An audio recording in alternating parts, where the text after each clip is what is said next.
ओम शांति। आज है 9 अप्रैल 2022। प्रातः मुरली। अब सुनते हैं महावाक्यों को सार में। मुरली का सार। मीठे बच्चे, बाप मनुष्य से देवता बनाने आए हैं तो उनकी दिल से शुक्रिया मानो।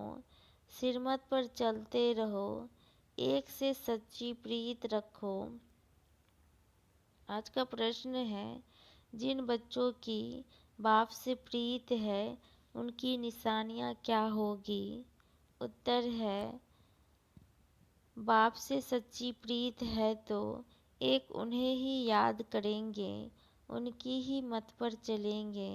मनसा वाचा कर्मणा किसी को भी दुख नहीं देंगे, किसी के प्रति घृणा नहीं रखेंगे।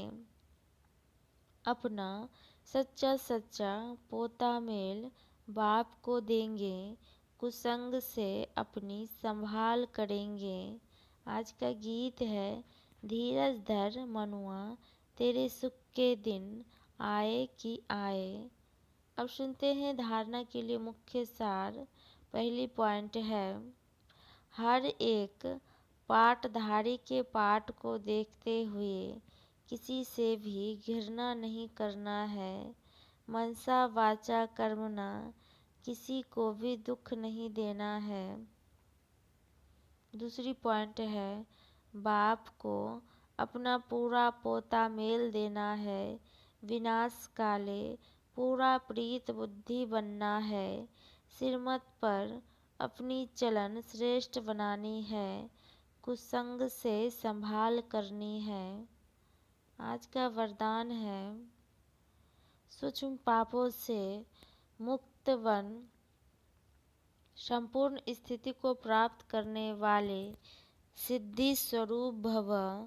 सूक्ष्म पापों से मुक्त बन, संपूर्ण स्थिति को प्राप्त करने वाले सिद्धि स्वरूप भव। डिटेल है, कई बच्चे वर्तमान समय कर्मों की गति के ज्ञान में बहुत बिजी हो गए हैं, इसलिए छोटे छोटे पाप होते रहते हैं। कर्म फिलॉसफी का सिद्धांत है, यदि आप किसी की ग्लानि करते हो, किसी की गलती बुराई को फैलाते हो या किसी के साथ हाँ में हाँ भी मिलाते हो तो यह भी पाप के भागी बनते हो। आज आप किसी की ग्लानि करते हो तो कल वह आपकी दुगुनी ग्लानि करेगा। यह छोटे छोटे पाप संपूर्ण स्थिति को प्राप्त करने में विघ्न रूप बनते हैं, इसलिए कर्मों की गति को जानकर पापों से मुक्त बन सिद्धि स्वरूप बनो। आज का स्लोगन है, आदि पिता के समान बनने के लिए शक्ति, शांति और सर्व गुणों के स्तंभ बनो। अब है मातेश्वरी जी के अनमोल महावाक्य। निराकारी दुनिया अर्थात आत्माओं के रहने का स्थान। जब हम निराकारी दुनिया कहते हैं तो निराकार का अर्थ यह नहीं कि उनका कोई आकार नहीं है, परंतु कोई दुनिया जरूर है, उसका स्थूल सृष्टि मुआफिक आकार नहीं है। जैसे परमात्मा निराकार है, लेकिन उनका अपना सूक्ष्म रूप अवश्य है। हम आत्मा और परमात्मा का धाम निराकारी दुनिया है।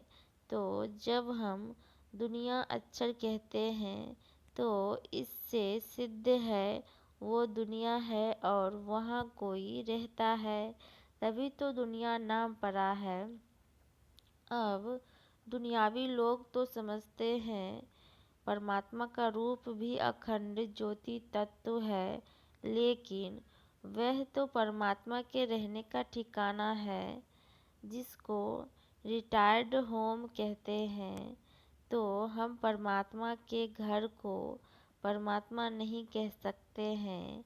अब दूसरी है आकारी दुनिया, जहाँ ब्रह्मा विष्णु शंकर देवताएं आकारी रूप में रहते हैं। और यह है साकारी दुनिया, जिनके दो भाग हैं।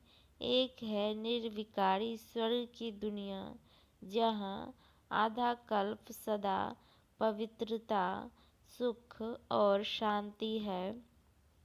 दूसरी है विकारी कलयुगी दुख और अशांति की दुनिया। अब यह दो दुनियाएं क्यों कहते हैं? क्योंकि यह जो मनुष्य कहते हैं स्वर्ग और नरक, दोनों परमात्मा की रची हुई दुनिया है। इस पर परमात्मा के महावाक्य हैं, बच्चे, मैंने कोई दुख की दुनिया नहीं रची। जो मैंने दुनिया रची है वो सुख की रची है। अब यह जो दुख और अशांति की दुनिया है वो मनुष्य आत्माएं अपने आप को और मुझ परमात्मा को भूलने के कारण यह हिसाब किताब भोग रहे हैं। ऐसे नहीं, जिस समय सुख और पुण्य की दुनिया है वहाँ कोई सृष्टि नहीं चलती। हाँ, अवश्य जब हम कहते हैं कि वहाँ देवताओं का निवास स्थान था, तो जरूर वहाँ प्रवृत्ति चलती थी, परंतु विकारी पैदाइश नहीं थी, जिस कारण कोई कर्म बंधन नहीं था। उस दुनिया को कर्म बंधन रहित स्वर्ग की दुनिया कहते हैं। तो एक है निराकारी दुनिया, दूसरी है आकारी दुनिया, तीसरी है साकारी दुनिया। भगवान के आने का अनादि रचा हुआ प्रोग्राम। यह जो मनुष्य गीत गाते हैं ओ गीता के भगवान, अपना वचन निभाने आ जाओ।